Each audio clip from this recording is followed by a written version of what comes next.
আমার একটা বোন আত্মহত্যা করছে, কত কষ্ট নিয়ে মরছে, এত কষ্ট করছে, সে তো কোনো খুনি না, তার ছোটখাটো মামলা, তাহলে কেন ছাড়লো না?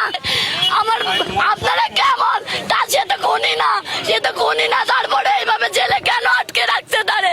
তার স্ত্রী কষ্ট সহ্য করতে না পারে, আমার বোন, আমার একটা বোন, আমার একটা ভাগ্নে আত্মহত্যা করছে, কত কষ্ট নিয়ে মরছে, রাজনীতির কি এই পরে নাম হলো?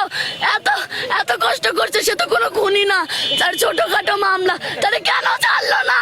কেন ছাড়লো না? কেমন আছে তোমার কাকা?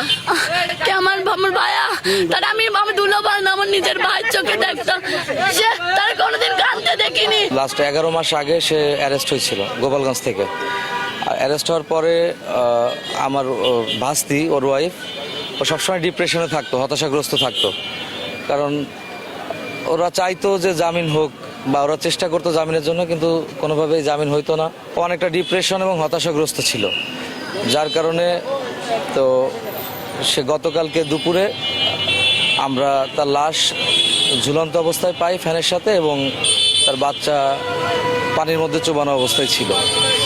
জামিনের প্রসেসটা এখন খুব একটা ইজি নাই আমার কাছে, যেটা মনে হয়।